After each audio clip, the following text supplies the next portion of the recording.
Hey everybody, how you doing? Welcome to the class.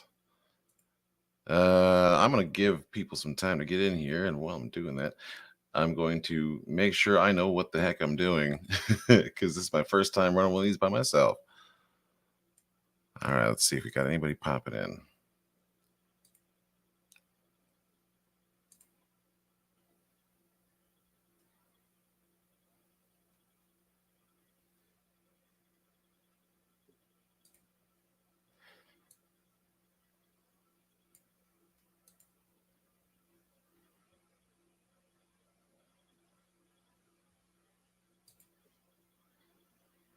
All right, yeah, we got a couple people popping in. All right, so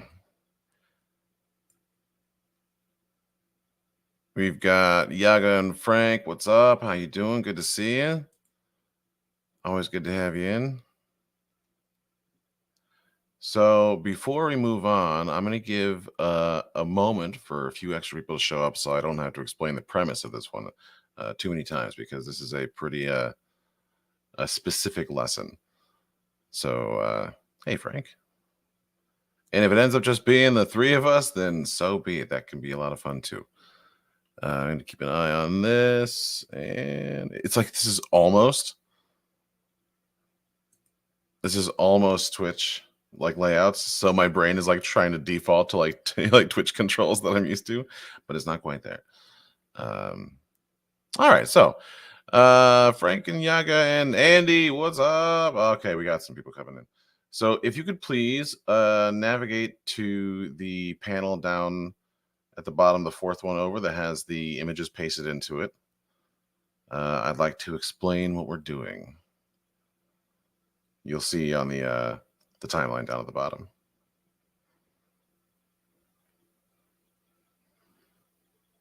All right. We're looking at let me rename this if I can. I can't, but it's fine. All the way over to the right, it's the last panel. I have 4 comic examples pasted in here, and I wanted to walk you through what I'm trying to show with these panels and talk about the lesson. So today's lesson is going to be sort of an intro, a primer on telling a story with pictures, which is what comic books are, manga, comics, web comics, all that. And to sort of grasp the core of this before we get into anything fancy, we're going to talk about using just the pictures themselves with very minimal text to tell your story. So I've included one strip from my old webcomic on the far left here, and 2 strips from Bone. Jeff Smith is a master of doing unspoken panels, and one of the most famous Calvin and Hobbes strips of all time. So let's focus in first though on the strip from my old comic, Awkward Love. So as you can see here, it's just my chubby self sitting on a couch, eating fast food, one panel after the other. Then we get to panel 3 and we see a little cat peeking over the top here. And then panel 4, things really start taking off. I try to eat the burger and there's a cat attached to it. Pause to look. Take a drink and there's a cat attached to that. And then the end of the gag. So you can see there's only one panel here where there's any text happening. And that's like the source of the joke. That's the end point. So unspoken panel work like this is really good for setting up fun gags, but it's also really good for setting tone. And this is a great example of tone being set. If you look at the second set of panels, this is from a comic book called Bone by Jeff Smith, one of the greatest of all time. And you can see it's 3 characters huddled against a tree during a storm. And they're setting up kind of a tense situation. Panel 2, lightning strikes, and you can see there's a bunch of monsters in the field behind the tree. And then panel 3, it returns to darkness, and that lends a whole bunch of extra tension to essentially the same image that you had in panel 1. So unspoken panel work is being used to set tone and make you feel something. If we move over to the Calvin and Hobbes strip, this is probably one of the most famous strips ever made.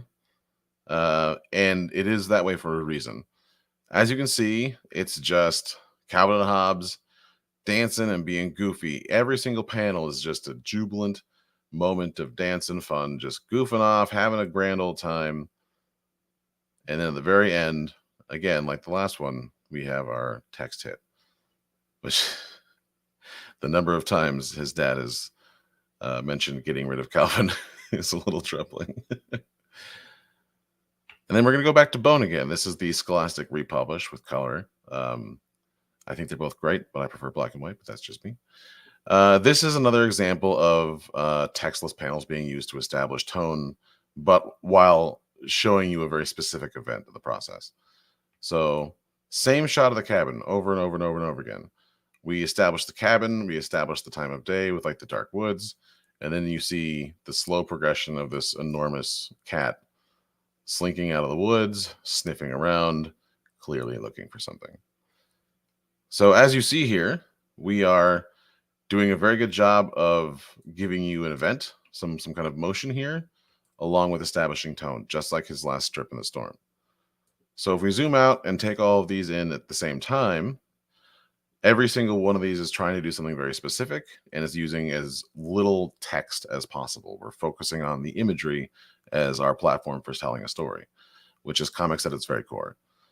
So our challenge for today is going to be using a set panel structure to tell a story or set a tone or establish a setting using just pictures. I will allow one panel with text for this exercise because that is like one of the great classic ways of using this to nail a gag in. So if you go to the other panels down here, you'll see that I have copied and pasted essentially the same layout 3 times. So let's go to the very first simple panel progression tab down at the bottom. And you will see that I have pre-made panel layouts in slightly different structures ready for someone to hop in and claim. So you'll see there's a little blue box above each panel. Take a look at these panel layouts and you have 3 different tabs that you can move to. So if someone takes the panel layout that you really like, you could just move to the next tab and grab it. Once you've chosen the panel you really want to work with, write your name in there really quick. There you go. And I want you to get moving. So anytime you're struggling to figure out exactly what you're doing with this or what you want to how you want to tell your story, I encourage you to go back to those examples and look at how they did them because they did a phenomenal job. I'm not going to toot my own horn, but the last 3 did a phenomenal job in one of the most two of the greatest comic experts alive. Did a great job of establishing tone, telling jokes, and giving you a sequence of actions using mostly just pictures. So hopefully we can lean a little bit on our character design lesson from last class to sort of like you jump off with already made characters. If you have other characters that you really like drawing, go for that. Yeah, you can tell whatever story you want as long as it's safe for work. and all you got to do is utilize the panel structure I have provided here. Now, a lot of times it feels a little frustrating to have to work within constraints. But I feel that being given kind of templates like this is one of the best ways to train yourself into telling a story sequentially. Because one of the things that I do a lot with my own comics is I have a tendency to like you saw the one that I provided an example of. It's a lot of panels to tell one gag. I tend to over panel when I have freedom like that. These are nice, succinct, simple panel layouts. We have a few that are kind of, limited in scale. We have a couple that are 5 panel layouts. We have a couple that are, we have one that is a 10 panel layout. We have a 6 panel layout. So there's a lot of like kind of flexibility here. I will not honor any requests to change a panel layout because next class, we're going to be talking about using the panels themselves and their position and shape and overlay to emphasize portions of your story or, sort of push the progression in a way that you want it to move. So today, we're just doing some storytelling with basic panels. Any questions so far?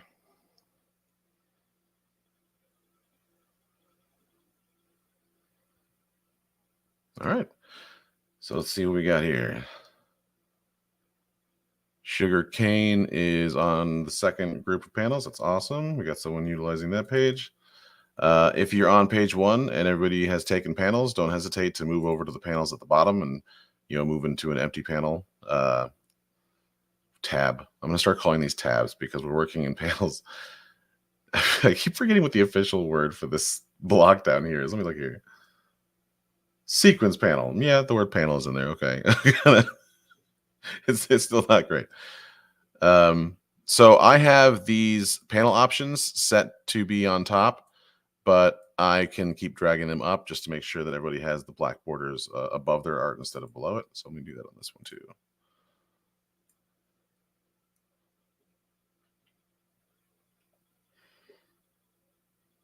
My ideation process. So let me go in here. Let's take one on page 1 that hasn't been grabbed yet. Looks like we have 2 in the middle. I'll grab this. Anybody grabbing the second one up here? I saw Andy hovering over here.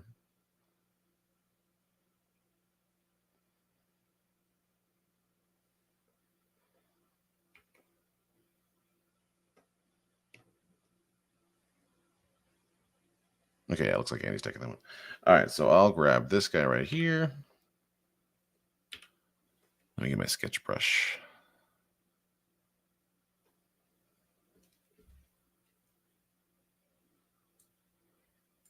I just like reorganized this whole thing and I forgot what I did with all my with all my stuff.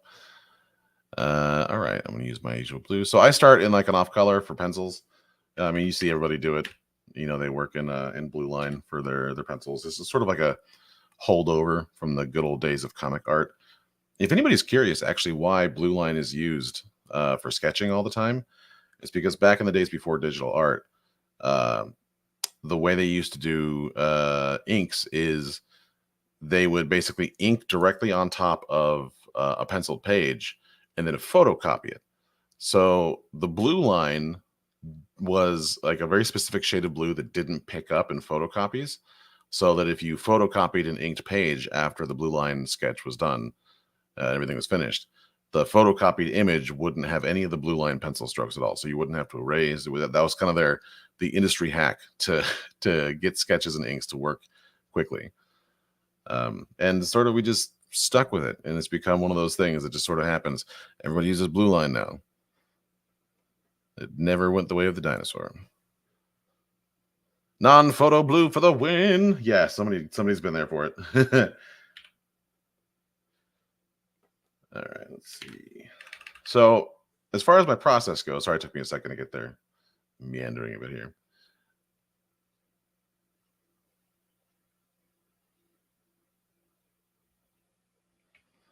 I tend to look at my layout, especially if there's like something that has a preset panel layout if I'm working in a format. So a lot of comic artists have sort of a preset format they work with.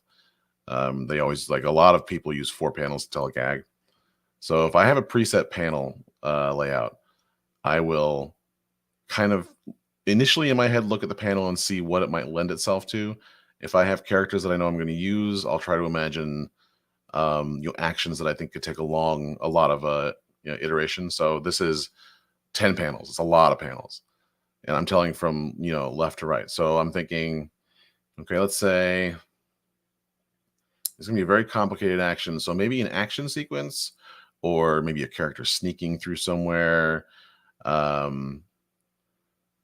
And once I kind of get an idea of what action I think wants to fit in here, I will start with the most basic sketch as possible because I want to get kind of the position of the characters and the panels and the flow before I start focusing on any kind of finished art at all. I can't push enough how important I think sketches are, like rough sketches.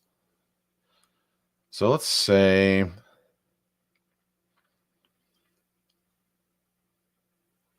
I chose the hardest one, by the way. I chose the 10 panel, and I kind of don't want to choose anymore because I can't quickly show you anything on a 10 panel layout. You know what? I'm gonna cheat, and I'm gonna go back on my choice here, just so I can get this explanation done in less than 9 years. I'm gonna go to the second page here. So if you want to see my ideation, you can pop into the second page. Sugarcane already looks like they're doing a great job of doing some simple sketches in here. Love it. I'm going to add a layer here.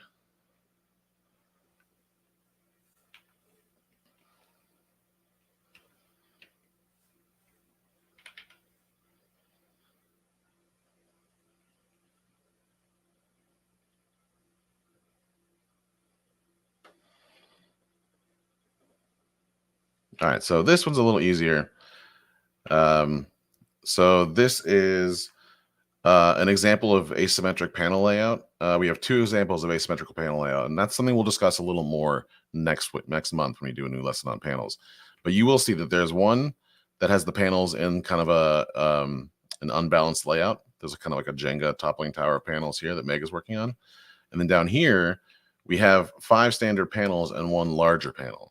And you do see that a lot in Calvin and Hobbes Sunday comic strips, because that larger panel is sort of like the reveal of the gag or the final moment, right? And you want to pull all the elements of the panel structure above it like together. So this is a pretty classic layout. True, it's done horizontally instead of vertically, but that's pretty common. So let's say I'm going to do a gag instead of something action-based. And I'll start with my simple sketches. So we're going to do 2 characters. I'm gonna do my cats, because I'm a sucker for animal drawings with the comic I'm working on these days.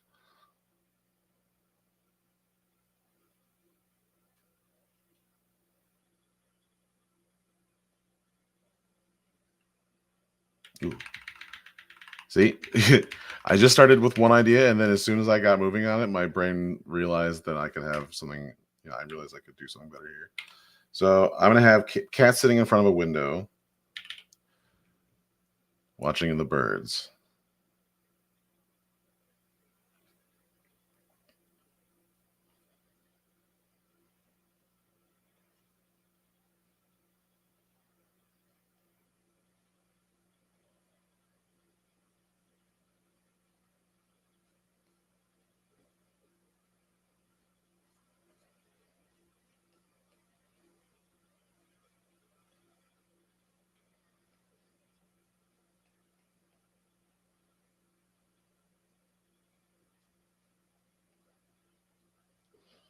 And so as you can see, I'm starting real simple. Just sort of like blocking things out.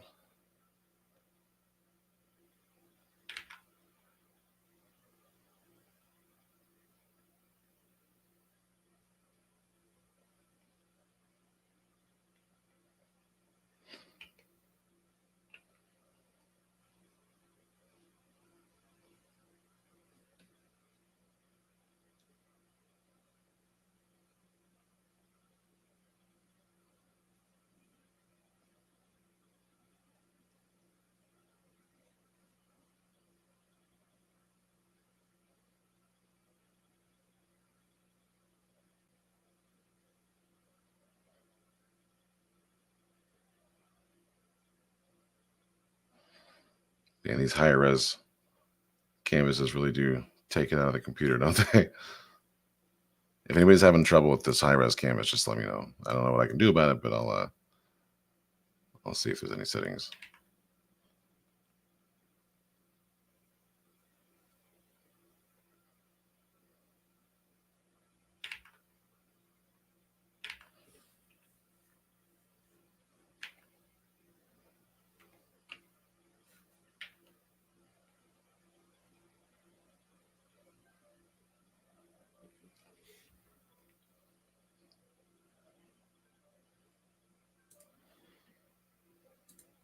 Apologies for that.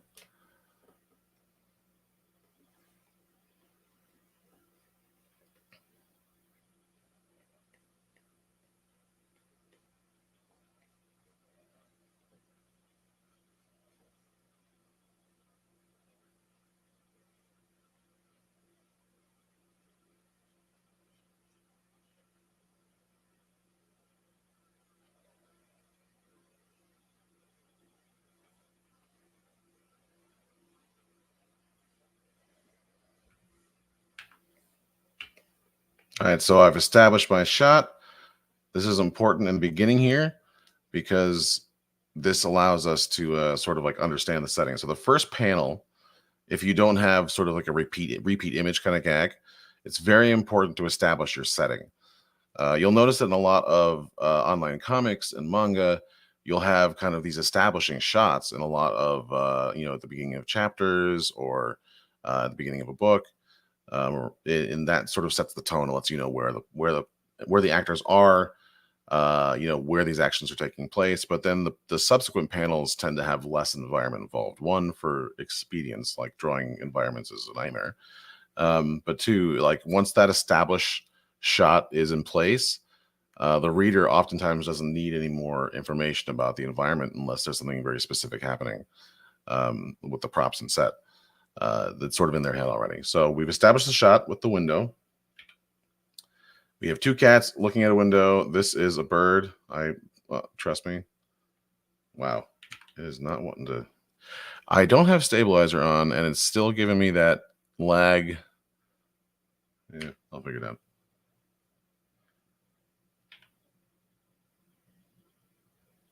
So that's a bird, I promise.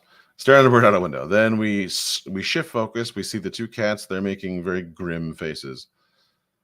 And then I'm going to continue moving the camera around here. And we're going to go back to this like back angle inside the house.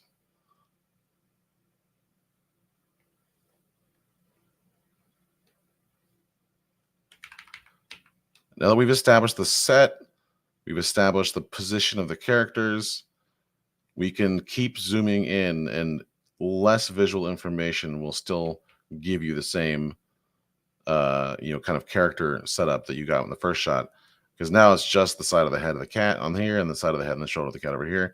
We're zooming in on the bird now. The bird's going to be doing something bird-like. It's going to look very innocent. Hot as a rough bird. We're going to make him look cute and happy.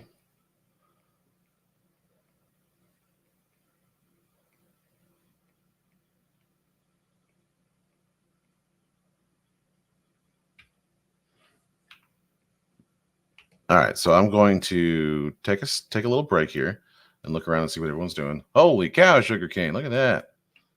Ooh, that's good. Loving the loving the volume and positioning of all of this. You've done a really good job of establishing, from what I can tell in your sketch, kind of a location and a set, and kind of like the positioning of all the elements. I like the camera angle changes. These are nice. Meg, that bowl's gorgeous. All right, let's move to the first tab and see what we got going on here. Ooh, Yaga. This is very... If anybody wants to take a quick break and look over at Yaga, Yaga is doing what I would consider a very classic newspaper comic kind of set. This reminds me of old Ziggy stuff and Dilbert, even though Dilbert now is sort of unmentionable in the comics world. Things went down weird with that guy. But these are some this is like really classic. It does look like you're setting it up for speech in multiple shots, though. Yaga. Cheater. You can't cheat. We're trying to tell a story. Two only. Still breaks the rules. All right, you're straying from the assignment, but if you get a chance some other time when you're working on this, the goal is to tell a story as clearly as possible with only one panel of text maximum. But I still love how you set this up. This is beautiful. I love watching Andy's sketch work. It's so loose and kind of fresh. It makes everything feel kind of like this is the kind of sketching that I'm usually looking for, where you're not like committing to anything until you get to the point where you're adding detail, which is great. It's exactly how you're supposed to do it.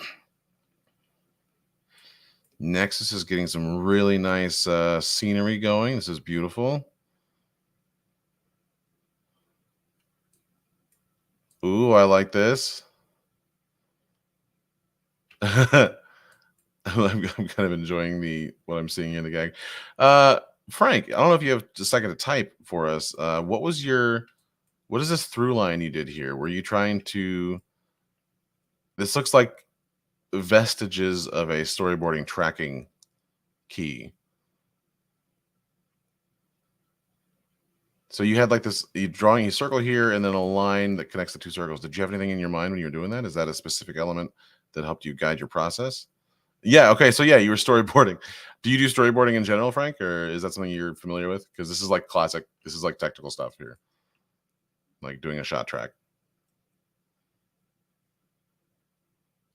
Beautiful. So Frank actually says, if you can see on Frank's panels, you have a circle here in the beginning and a line that kind of draws through the panels and ends on another, on the last panel. Um, this is something that is done oftentimes in um, storyboarding for animation and film. It's either a camera track or an eye track. Like you're planning where you want the viewer's eye to be over the course of multiple frames, or you're planning the movement of camera across multiple frames of action. Um, so it's kind of cool seeing someone take a storyboarding technique and use that to plan their concept and their layout for a kind of a freeform panel system like this. Very cool, Frank.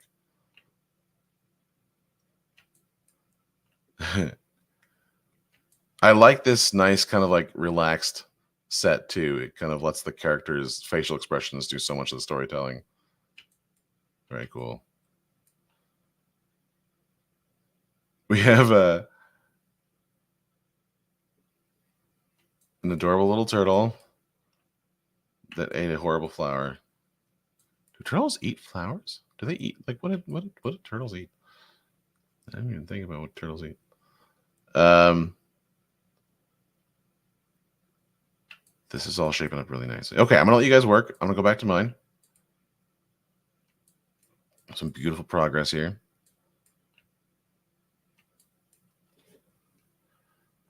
All right, so a lot of my old like panel storytelling, a lot of my old gags, if you'll notice from this guy over here, focus on kind of beats using it into us and failing miserably. Oh, are you on a Wacom tablet? Is this your first time on a Wacom tablet? Or is it just not playing nicely with Magma right now?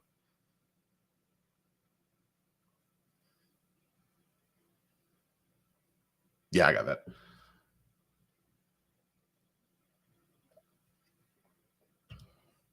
So yeah, very much like Frank's piece that they're working on over there. Um, I use. So this is your first time using. Okay, I'm gonna finish one thought. My ADD is on rapid fire today. I apologize.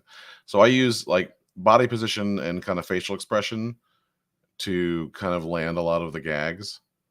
So I'm trying to emphasize, boring day, just eating on the couch, nothing special happening. Things begin happening around me here, but it's still facial expressions telling setting the mood. And stop, look.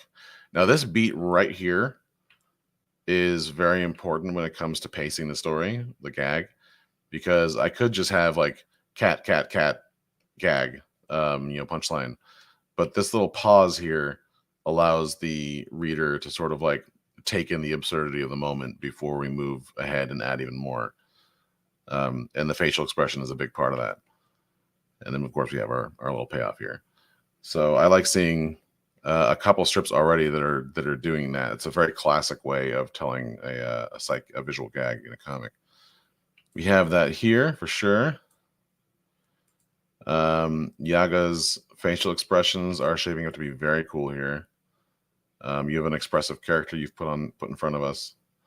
And we definitely have that here with Frank's. We have like the facial expression doing a lot of the storytelling, which is fantastic.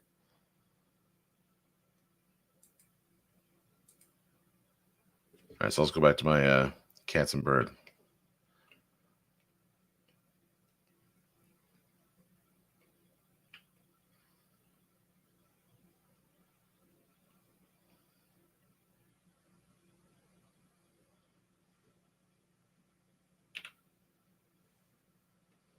Oh yeah, I forgot I have control of this. Let me start some music. I forgot I can do that. I was just talking about that before I hit play.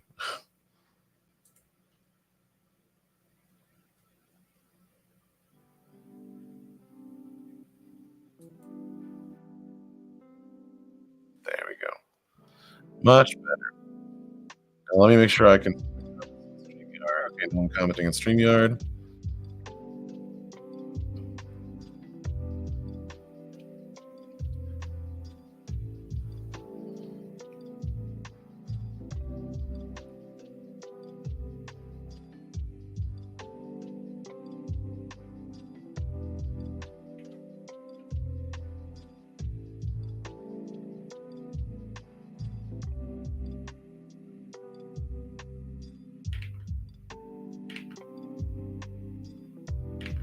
Oh man, yeah, this tablet integration is a little bit wonky still. Magma's doing a great job of picking up on a lot of things as they continue to develop a product, but every now and then you hit something that might give you a little bit of a pause. For me, if I try to make tiny little marks, it doesn't pick up my movement until I've made enough of a motion for it to register that I'm doing something. So like little dots and dabs don't always pick up. All right, so now we're zooming in further.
All right, so rewinding all the way back to the previous request for process.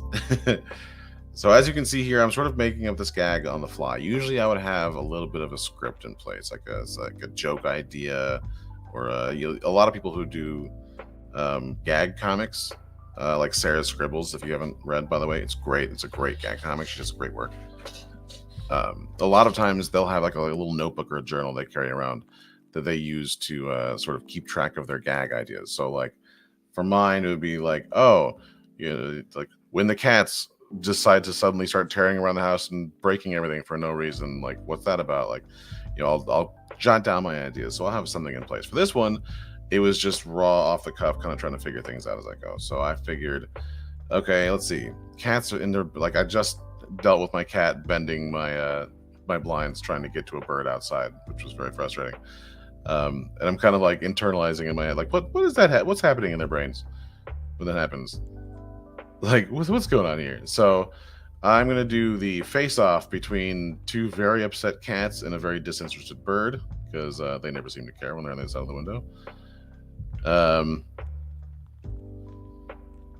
And now I want to figure out what this final panel is here. I've established my sort of setup, the uneven face-off, and now I got to figure out what the gag is.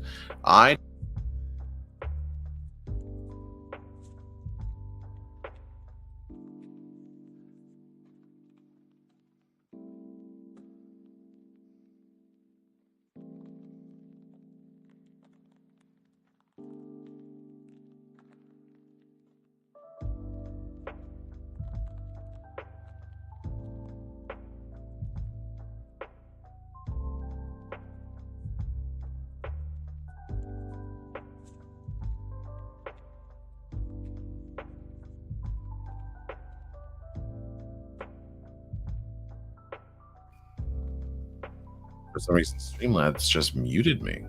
How long has it not been working? I feel bad now. I don't know why it muted me. That's very weird. Can you hear me now?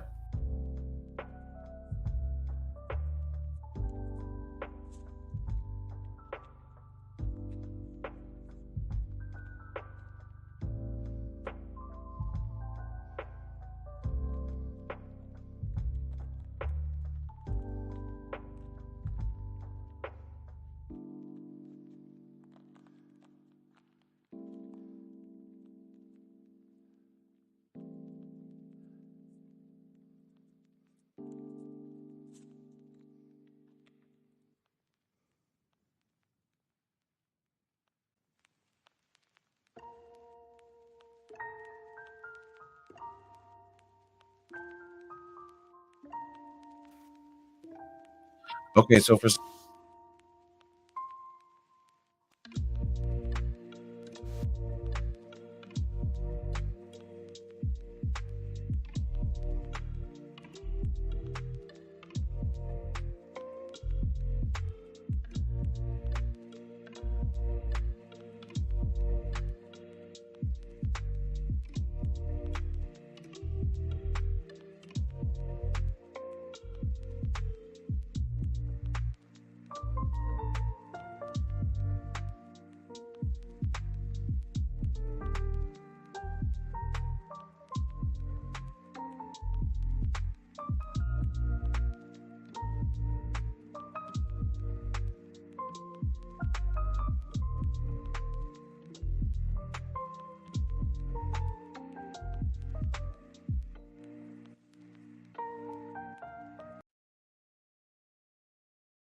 Hey, dude.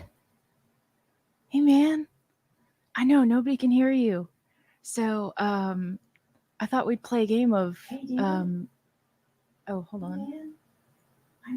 I'm gonna play a game of, I'm gonna read all your texts out loud. So, I'm the voice of Mr. Pixels now. Um, so that's what we're gonna do. Yeah, so I'm looking into the settings. It looks like everything is good. I see you guys have been doing storyboards and things. Mr. Pixels, it would be great if you could type something instead of talk, because I cannot hear you. I definitely cannot hear you. Oh, you did type? Wait, hold on. What? Oh, here we go. So I don't know why this started happening, so let's try to get this wrapped up quickly. Streamlabs is being wonky. The question is, who has a good idea for a punchline panel at the end of my strip? Don't I sound just like him, guys? I definitely do. Yeah. Yeah. A punchline strip, guys. Let's go. Let's get good ideas. Good ideas in the chat. Anyone? Not all go at once now. I'm so sorry, dude.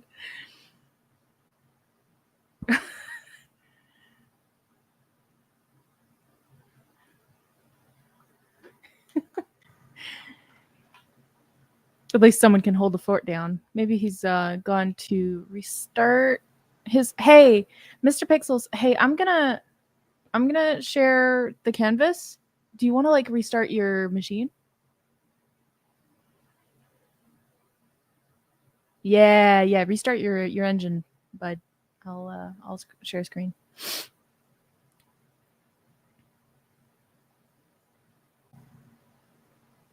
Hey guys, I'm the monotonous voice in the middle of the screen. And here we go. Nope, that's the wrong one. Yeah, guys, sometimes we make mistakes. Sometimes there are issues. Oh my goodness. Talk about technical issues today. All right. Share screen. And then we're going to go with something that makes sense. There we go. That one. Nice. Well, I could see some community regulars here. We've got, as ever, our wonderful moderator, Nexus, holding the fort down. That is awesome. Let's check out his stuff. Let's find Nexus. Where's Nexus? There he is. Our good little trash panda is currently painting trash on the side of the sidewalk. It literally looks like from the angle that a raccoon would look at things too. Like, it's so funny. We have Andy over here, community regular, always down for a stream. Gotta love him. I've had a chat with him on our Discord voice chats a few times. Some nice dinosaur action going on here. Just classic Andy. Gotta love it. Yaga over here, as chatty as ever I see. Mr. Bossman, you're receiving a call from Mr. Funtime for a fun time. Should I schedule him in? No, Miss Secretary, I'm a very, very busy man today. All day, all month, as a matter of fact. Nothing? Is this man, by chance, an introvert? Oh, dear. We have Frank over here. Let's check him out. Okay. God. Reading the newspaper. Stares intently. Staring intensifies. Le gasp! Forgot my reading glasses! That makes sense. That makes absolute sense. That's hilarious, though. That's so cute. Such an old person thing to do. And Yaga chimes in with, "What's on the news, Frank?" Yeah. That's great. Honestly, I always feel I can be more vocally crazy if I'm like not on camera. So this is amazing. I'm just gonna, like, radio time with Anya. Let's go. Okay, so let's see here. Frog. Frog, you are doing an amazing job. This looks really cool. It's like a little dude going around in the forest. Nice. I can't wait to see it when it's done. By the way, you guys can always like put your entire strip in either class moments text channel in the Discord or in the multiplayer art. If you post the entire screen, I think it's a really, really nice place. Like the community is really, really nice. You guys can talk back and forth about what you did. It's like super fun. What? What? Cybernaut joins the Magma classroom or clubhouse for the first time. Is Cybernaut here? Is Cybernaut here? And here's Mr. Pixels. Talk. Speak. Hello. We hear him. It's amazing. Glory be. All I had to do was reboot the whole darn computer. Amazing. Amazing. Well, I'm glad you're back. And I'll stay radio mode. Unless you don't want me here, of course. Oh, no, please. That's fine. Sense. Love having you around. Nice. Huzzah! I love that. Punchline by Frank. Hey, here we go. That's actually great. That's kind of what I was thinking. I wanted maybe one little extra. Come and get me, punks, or something. I love it. I like that. Yeah, that's kind of where my head was. All right, so the majority of the work for these sorts of things is done at a very low resolution for me. Like, I don't put a lot of effort into the actual shapes and forms until I get that punchline where I want it to be.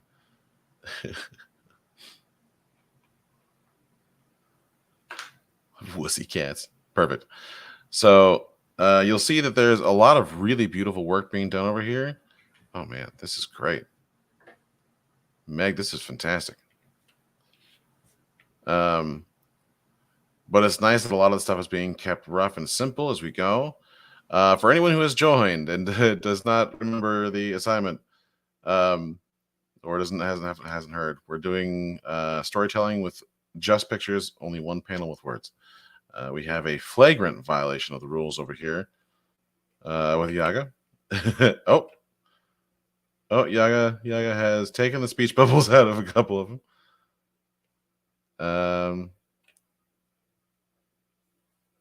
But it's mostly coming along really well. Look, if you had a gag planned that has then relies on text, then you can do it. I mean, it's Yaga. Breaks the rules. I mean, come on now. She does what she wants. Yeah. Mr. Important Boss Man, you have no important business today. She has 2 versions. Well, we're all on the edge of our seat waiting. I love it. One for you and one for Anya. How are they different, and why are they attributed to one for each of us? This is what I want to know. In what way is mine different?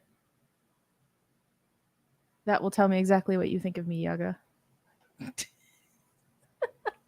Sorry. So we got somebody on the third panel here. You wanted to use that cascade. August smells. This is looking beautiful.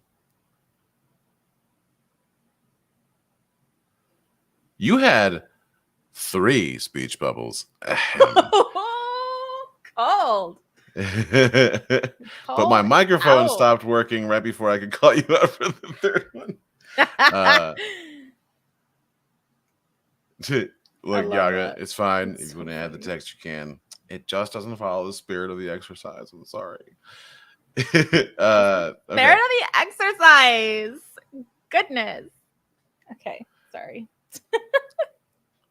So actually, the funny thing is, you could sort of do that speech balloon without breaking the rules, because there's like a subcategory of text bubble in comics, which is the onomatopoeia stuff, like Biff Bang Boom in Batman comics. Like the version that would fit here would be like sigh, right?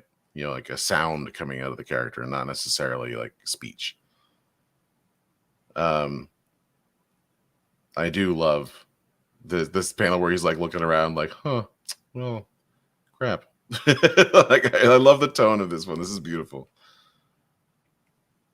Nexus is cranking out a masterpiece over here.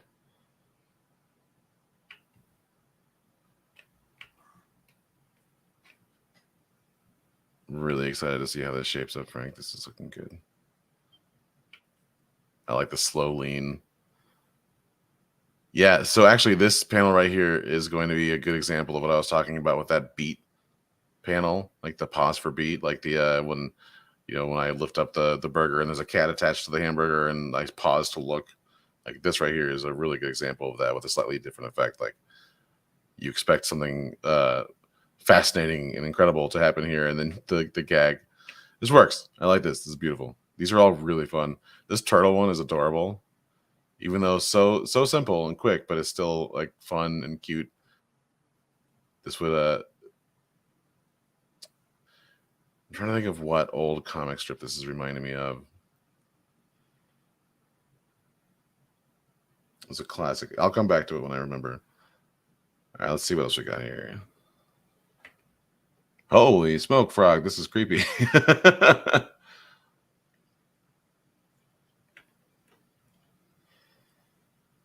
I love this like armless blob with legs character you've got going on here. That shot too, it's actually like it is really creepy, but in like a good way. Like it achieves creepy very well. It's cute creepy. Cute creepy is my favorite kind of creepy. I'm just floored by Meg's panels here. These are looking gorgeous. Oh my goodness. Yes. All right. Yeah. So back to what I was trying to say before Streamlabs decided I didn't exist. So like I said, I keep it really simple, really, really, really, really simple until I have all of my beats and the gag kind of set. Because oftentimes once you reach the end and you get that perfect gag, you look back and you realize, oh, maybe if I move these characters here, or maybe if I added a beat panel, or maybe if I, like change the expression over here, it would sell this gag a little better. Like I always keep it super, super loose because storytelling through pictures requires a lot of iteration sometimes. But now that I have that, now that my panels, there we go, are hidden, I'm going to start the top layer. I'm going to start the lines.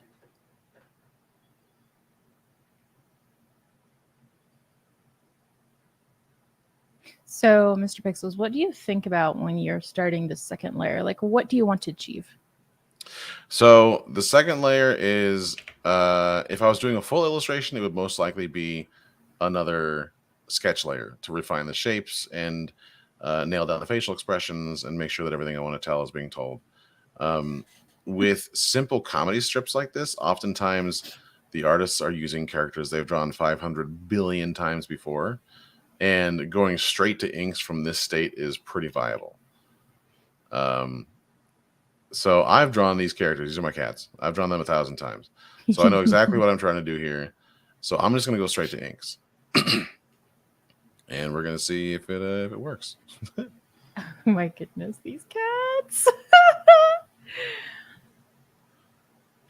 So let's get my inking brush that I like. I will shamelessly increase my stabilizer because don't care.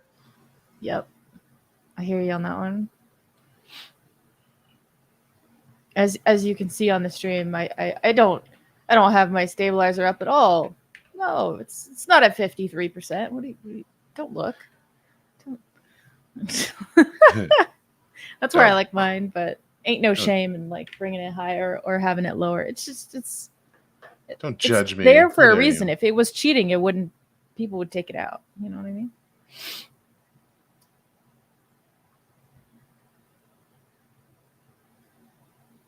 It's like buying woodless pencils because it's all lead. It's heavier and you get like a smoother line. That's not cheating, is it? No. So why would you care if, like, I just don't like when people shame other people for bringing the stabilizer up. Like there's just, why? Right. Like,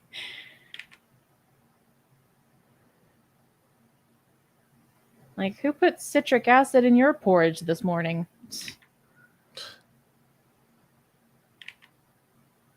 Do you watch the Game Grumps? Oh, wait. That rings a solid bell. I think I used to. I think that's.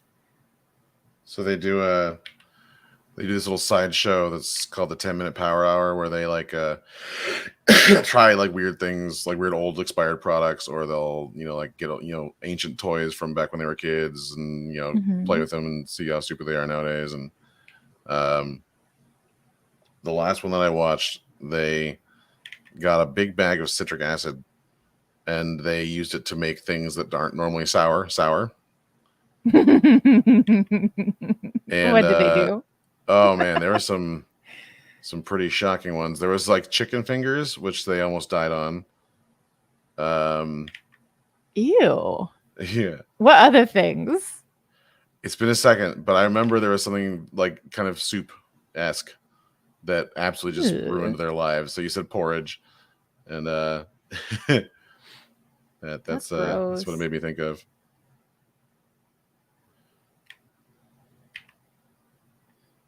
Oh man. Now I have to go looking for it on the internet because I want to see that. It's called the 10-minute Power Hour, and it's pretty great. Hold on. Hold my beer. I'm gonna find that.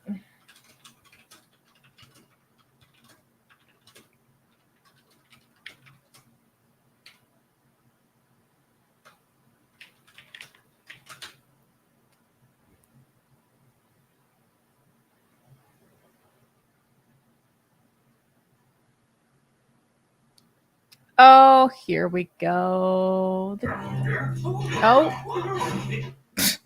Sorry, was definitely 10-minute Power Hour. Yep. Sorry, my speaker system. I wasn't stream ready. I was just like, oh no, I am needed. And then I like jumped in, right? But my whole sound system is not in my headset. Oops.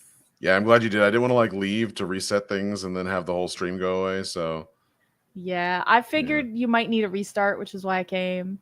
Yep, but I have the link to the video you're talking about, and I will leave it in the Magma chat for everyone to save and watch after this live stream. It's yes. It's like one of them is very brave and will try anything, and the other one is like terrified of everything and just lets the other guy suffer for entertainment purposes. That's awesome. Great. I am undoubtedly the person that's like willing to try anything and is hilariously watching other people suffer. That's where I belong on that scale. Oh, lordy. It's fun. I like trying new things. Although there is the there is a percentage chance that you try something new and you absolutely hate it. So that's always fun.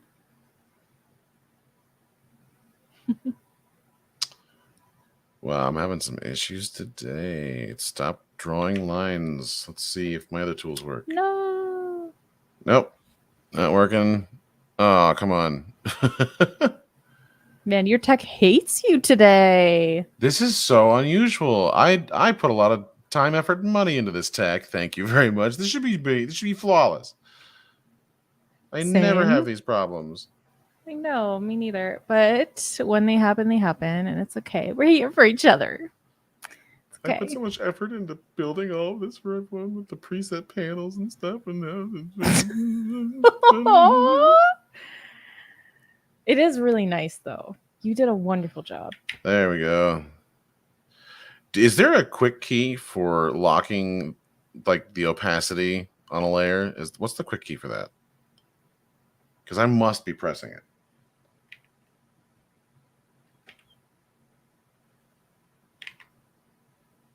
I don't have that memorized. Give me one moment here.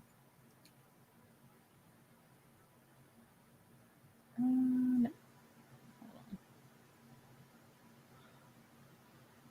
That would be...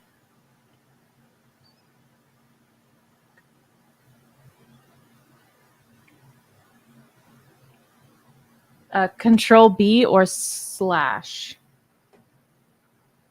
Gotta be slash then, because Quit slashing. That's the second time I've turned that on. I was actually in the Discord being like, somebody help, I don't know how things work. And then I realized that I had I restarted and realized that the layer was like turned off. The opacity was, and I don't know when I did that. Aw. I am. Aw, somebody drew me. That's so cute. Sorry. I think that was Blender. Trash Panda. Mario. This is honestly, this is one of the cutest things anyone has ever done. I love it when people draw me. It's like the best. Well, now I know how to get on your good side. Yes. Now you know what I know how to emotionally bribe you. Hooray. Yay. I honestly, if people do like really nice ones, I like change my profile picture to that for fun. But I think I said it during the stream. It was like I see like so many people do like self-portraits, and I'm like really into portraits, right? So like I tried to do a portrait of myself, and I like cannot do it. It's like too cringe. Like I don't want to be looking at myself for that long, and so I can't do it, regardless of having the skill or not, right? So whenever you can't somebody do else a self-portrait without reference? with reference. You don't It's know yourself like, very well. but I don't spend much time in the mirror. But anyway, so whenever other people make little cute pictures of me, it's like, oh, it's so cute. I love it. It's just really cute and really nice.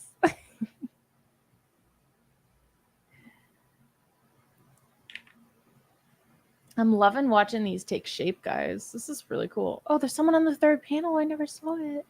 Yep, someone's getting done over there. Oh, nice. We've got a lot going on. This is so far turning out really cool. Yeah. This is awesome.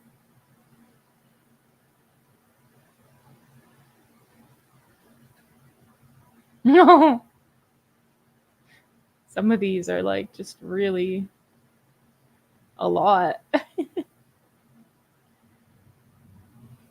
I'm loving the folds on the cat on the first slide. These folds.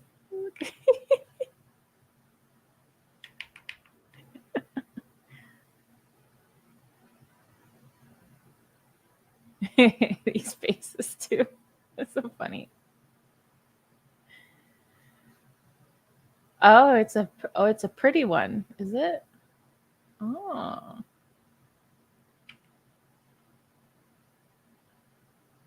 What is even happening? Oh, it's someone like watching animals or something? Let me look around and see what's going on here. Oh, it gets attacked. Oh my goodness. That's hilarious, but also like I feel bad for that poor cow or bison or whatever. This strip that Meg made, when you actually look at what's going on, it's pretty funny.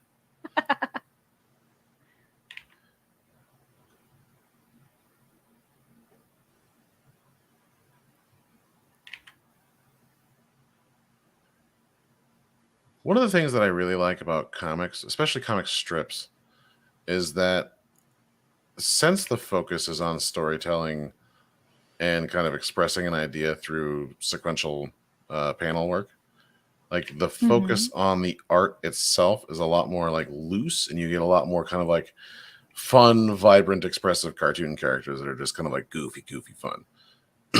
Yeah. Well, one of the things that we know about artists is if you give them constraints, they actually thrive. Mm-hmm.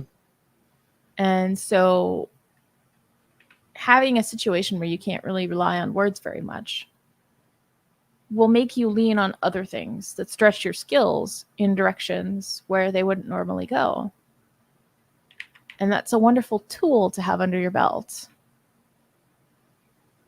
You think of like compositions. It can even apply to things like Magic the Gathering cards. when you think of compositions for Magic the Gathering, it has to read at a small size, which means you need to use a ton of like body language, expression. So this kind of thing is actually it's like a very coveted skill to learn. So regardless of whether you look at these and you think, oh, silly cartoons, whatever, it's actually something that a lot of artists should take fairly seriously. So I love that you're teaching this.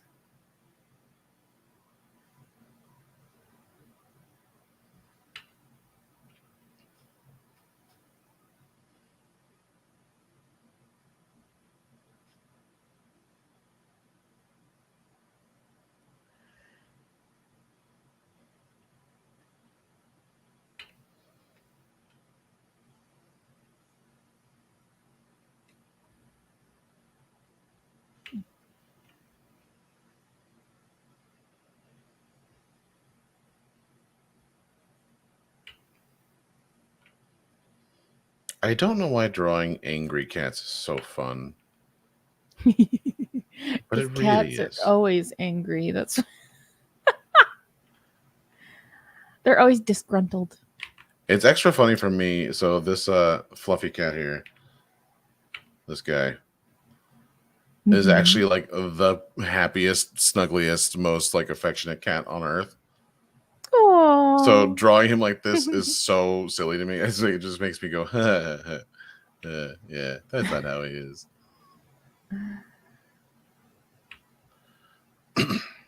That's funny.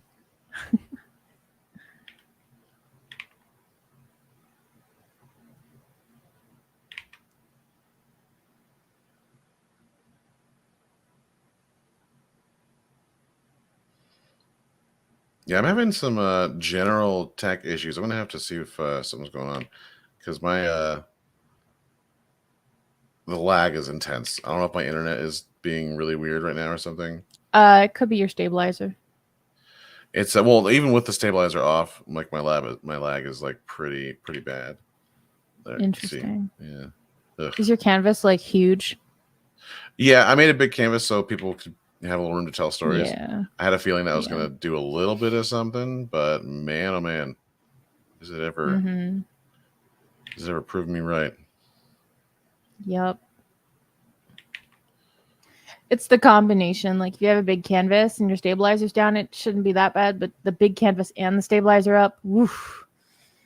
Like, better have one strong potato. I mean, computer. Question What's up, for Mr. Pixels.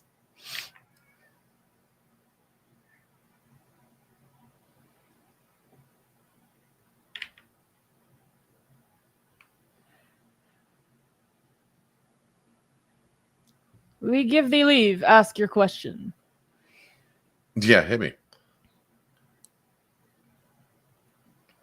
Yes, that too, August.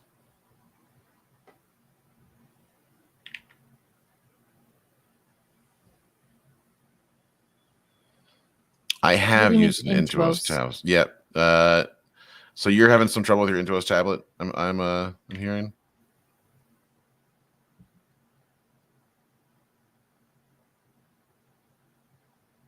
I'm using a Cintiq, but I used an Intuos for years and years and years. You having some problems? So what's going on with your Intuos? Are you having some lag, or is it just not picking up? Like a lot of times my tablets would have issues with pressure sensitivity.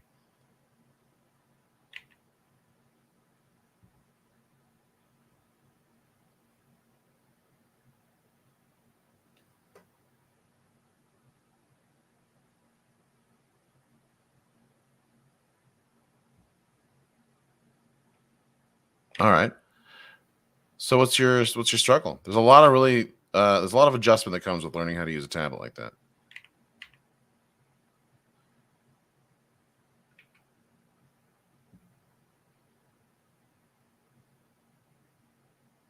Actually, August, that's a good question. So I'll assist with the Intuos issues as they come. But to answer that question, August, we are actually going to be discussing that exact thing in the next lesson. So right now we're just sort of focusing on learning how to line images up to tell a story, just telling something sequentially with images. Next class is going to be focusing on actual panel layout to draw the eye where you want it to go and to emphasize actions that you think need emphasis. We're going to work with things like character pop out. So I don't know if you've seen a lot of like old Marvel comics. There was a time where Marvel and cliffhanger comics were all about having characters just burst out of the panels all the time. So when there was a high action moment, there would be like, kind of like an off center panel with a character, with a hand of a gun, like kind of coming out of the panel to give you some volume and some action. We're going to talk about all that next time I do one of these classes. And I'm also perfectly happy to answer questions like that, on the side too in the Discord. All you got to do is at me. And I will be happy to answer questions like that. I just want to clarify. Do not at Mr.Pixels 20 times in 1 hour. Do not. But within reason. Yeah, but actually there's a serious art form to panel layout. And some artists focus on panel layout a lot more than others. So the two examples that I brought in for this class outside of my own stuff are Jeff Smith and his comic book Bone and Bill Watterson and his beloved newspaper strip Calvin and Hobbes. No, well then I'll just ignore your ads. And it's not Mrs. Pixels. Thank you very much.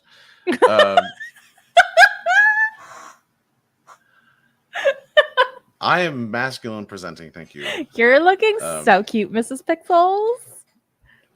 Yeah. Okay.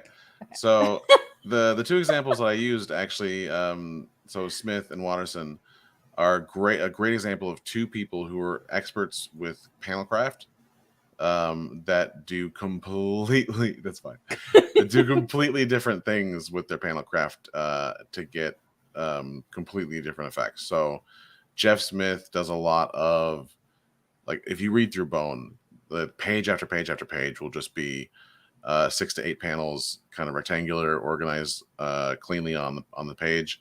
But then you get to a page where something really important is happening, and his break from that symmetrical panel layout is really, it serves in context to sort of emphasize things in a really interesting way.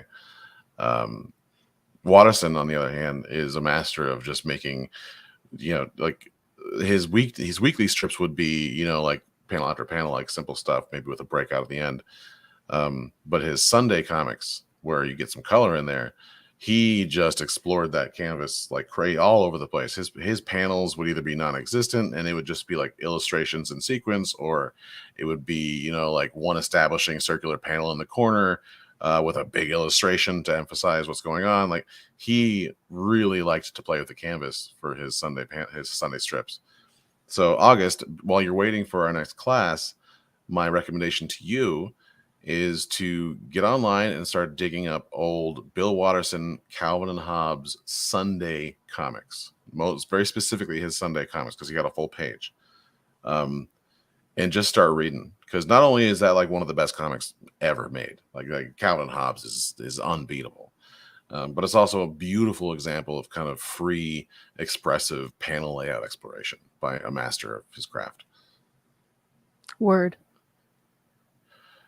And then later, we'll get into it technically and discuss how it all works.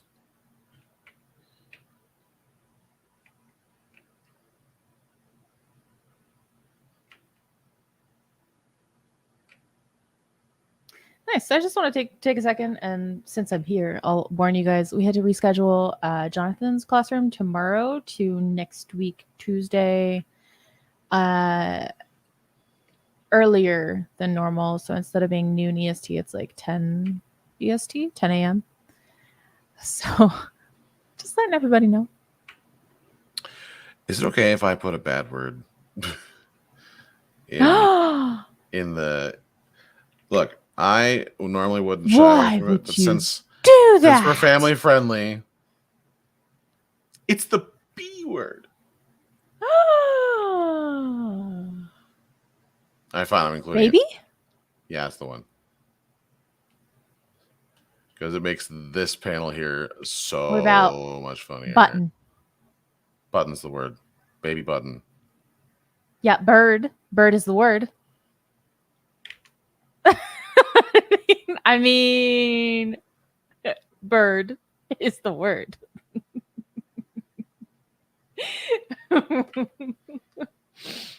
Yes. That just, I'm sorry, that tickled my funny bones so much.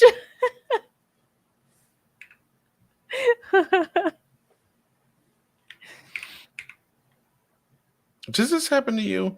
Does your copy paste do this no alpha channel thing? I'm having so many issues today. Look at this. What? I'm copying and pasting my line work, and that's what's happening. Bruh, you need tissues. You have so many issues. I don't know what's going on. What did you do? I don't know. Take a potion of unlucky today? Like, what happened? It's not fair. Did you break a mirror? Fine, I'll redraw this really super simple pose that I didn't want to redraw.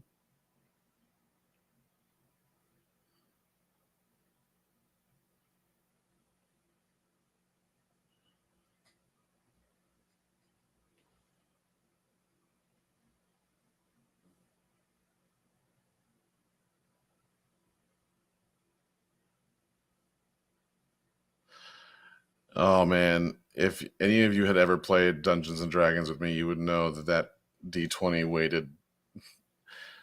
I have the worst luck when it comes to die roll.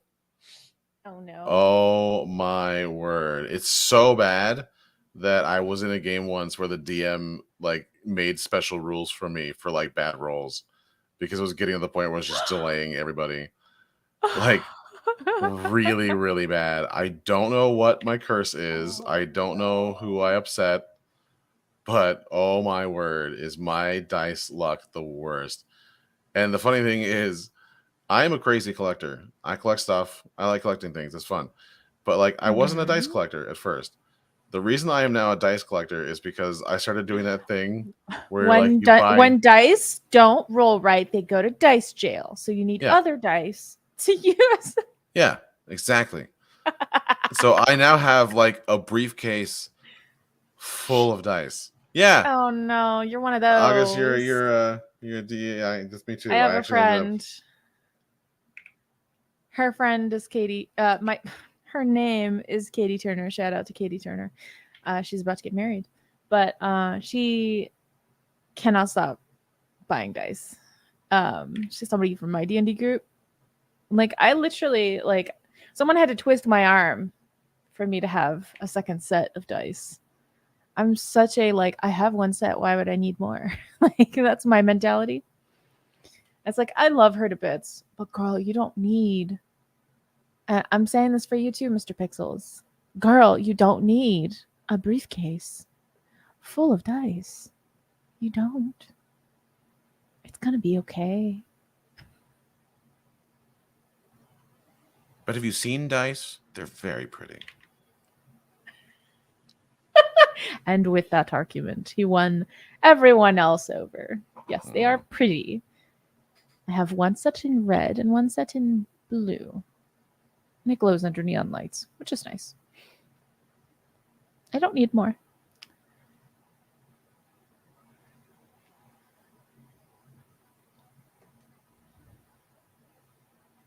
August is on my side.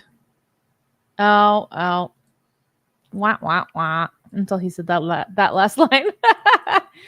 Yes, but what if I really want one? I mean, one set is fine, Frank. One set is fine. Hey, Frank, do you mind erasing your sketch behind this last panel? You can keep the punchline by Frank part, though. Cute. You guys are doing amazing, though. Mm-hmm. All right, so we are.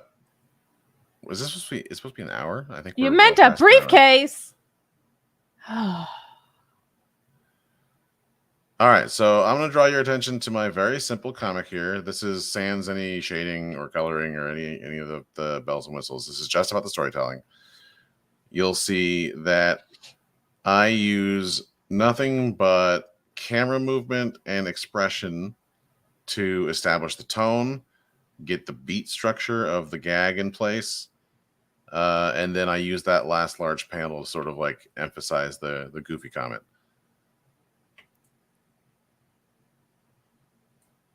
And anyone who owns cats will get the strip immediately and get a chuckle out of it. And work is done. So the key here is to make sure that as you continue to make comic strips, you pay very close attention to like how you're sort of establishing the cinema of your strip.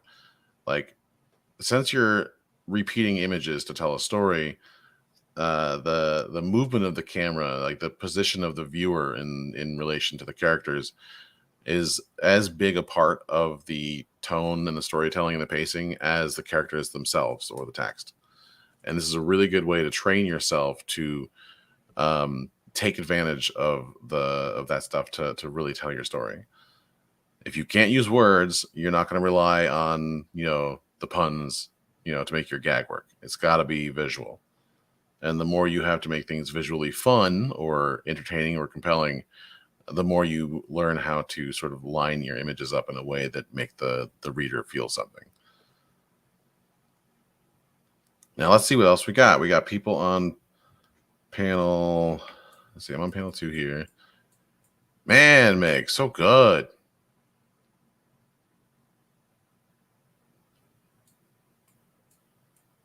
Sugar cane looking good. Frog, creepy, and I love it. The yellow. The Yellow is is very so good. Yellow is very unexpected. But see, so Frog this is a great example of something that's not necessarily like super high on draftsmanship, but still looks great in this format. Like, this kind of rougher style feels fun in a panel to panel, because when people are, I don't know if you've ever had the experience, anyone here who reads manga, have you ever picked up a book and realized that you're done reading it like 5 seconds later? Like, we as readers tend to not spend as much time on the images in front of us when we're reading something sequentially like this as we would if we were just shown an illustration. Whether we want to or not, we tend to sort of zoom through the experience because we want to know what's happening. We want to get to the story. So simple work like this, like nice, clean, like fun, stylized stuff, like what Frog's got going on here, is a great example of a piece that uses that sort of tendency of the reader to speed through a piece to your advantage. The shapes are simple, they're bold, they tell the story. You don't have to linger on any one image to sort of get the pacing or the the establishment of the shot. It's really, really, really good. I've seen a lot in manhwa or sort of popular online comics like Solo Leveling. A whole lot of effort is put into the quality of the images, and I feel like in a lot of situations those like super highly rendered comics lose a little bit in terms of the compelling emotion from panel to panel, the storytelling itself, because they're too worried about draftsmanship. They're too worried about like how things look. Like, sure, you want to make good art, but you're telling a story first and making art second when you're doing comics. So simple stuff reads quickly. Like, the thing I did is kind of ugly, but it's quick. You can get through this and get the story and understand what's happening very quickly without having to linger. And that leans on people's tendencies when it comes to reading.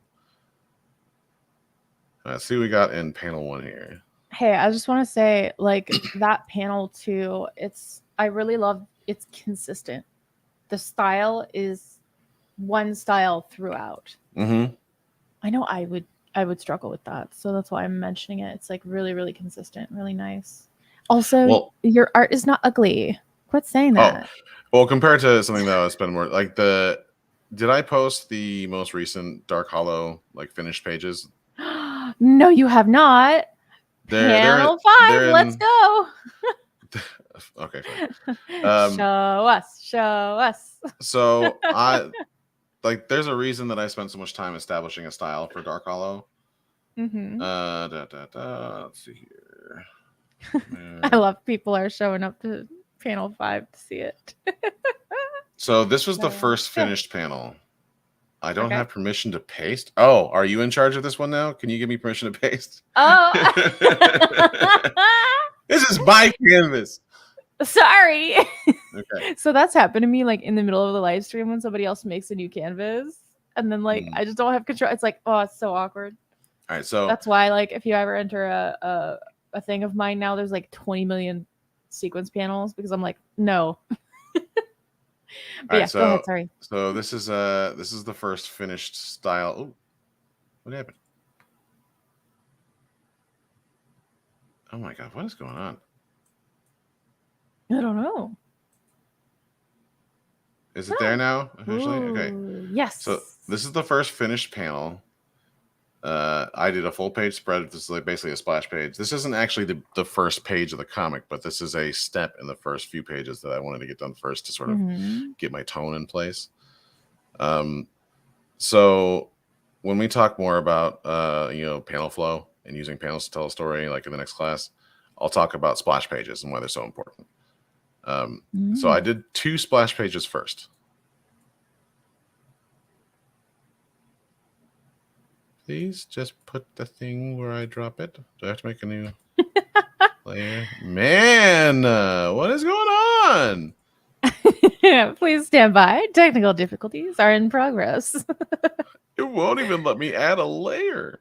What? Shift N. No, I know. I'm doing it all. Oh dear. I'm really sorry you're having a hard time. I don't know why. Oh, okay. So now it's like lagging on a paste. That's why. Give it a minute. Give it a hot minute. And if you can't, send it to me. I'll try it. I'll try to paste it. It might just be, words with my internet provider. Good Lord. Just like unplug your tower tonight and tuck it into bed and give it a good night story and, sing it a good night song and let it rest. There we go. Oh, there we go. Oh, I hadn't seen this one. Nice. Hey, Teddy. Anything good tonight? Punch toe. So these were the first 2 like full pages I did for the comic. I use these splash pages as a way to sort of establish how I want to build character interaction and kind of like set up. I wanted to learn how my environments were going to work. And like I was saying earlier, a lot of times with comics, outside of larger panels or full page panels, like you don't get a lot of environment. Sometimes when it cuts to a character talking to another character, it's sort of like a halftone background without any actual structure involved. So these splash pages are really good for sort of establishing your environment, kind of getting your head around how you want the characters to like look and see and interact in larger scenes. But yeah, like I spent the last 6 months establishing, more than 6 months, probably 7 or 8 months, establishing this the style, trying to figure out how I wanted it to look and feel before I even approached the comic. It looks great. And by the way, I've noticed that arm and that heel and that left one popping out of the frame. Some good depth. Yep. I use frame pop a lot, frame break, to give myself a sense of like give myself a little extra kind of depth. Dimension. I love that. Your overlaps are on fire in this, especially the one on the right. It just gives so much like understanding of the space. It's really cool. I love it. Love it. Love it. All right, so let's see what we got. Let's see what August is doing over here. Ooh, loving this. I love August. This like heavy black, this negative space style you're doing here. This is really cool.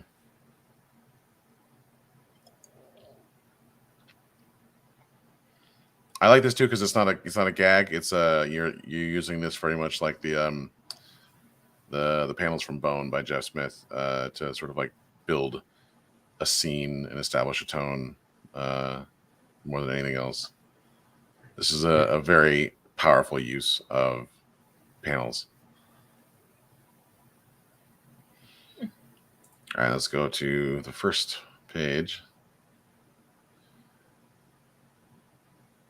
Andy and all the detail in the world. You would be the most interesting to look at, but also slowest to deliver comic art as possible.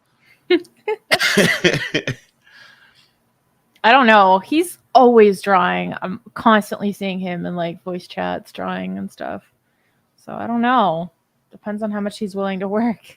Yeah, you know, maybe he'll be a faster delivery than I thought, and it's just no sleep or food is all. No showering.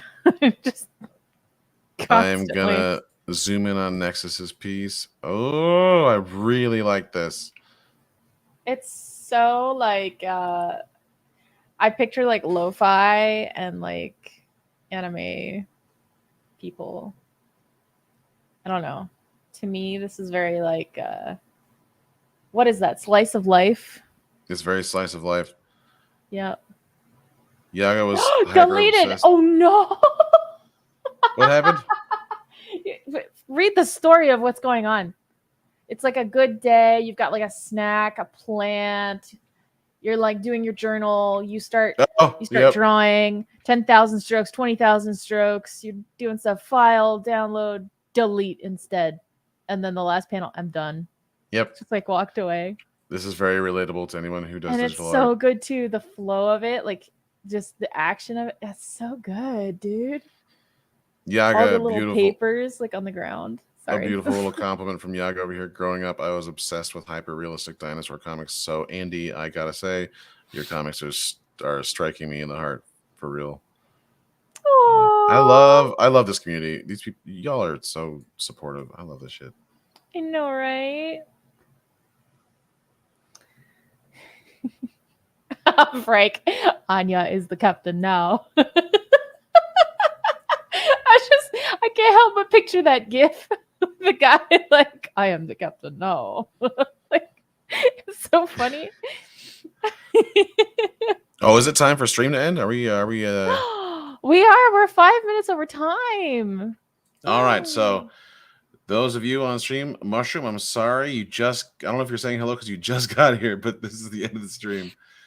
Oh, no. Sorry. Thank you for joining. We're going to move over to the Discord and hang out for a little while. I'm probably not going to stick around too long, but we're going to keep the canvas open so you guys can work on these because these comics are turning out great. I am glad Anya's in charge. So Anya, keep this browser window open for me, please, because I don't know what's going on with my computer. I'm experiencing an apocalyptic scenario here. So for those of you who are tuning in through StreamYard, we're going to go ahead and say goodbye. If you're part of the Magma Discord, kind of hop on over, and we're going to be hanging out and continuing to work on this piece together for a little while. Thanks for tuning in. All right. Bye.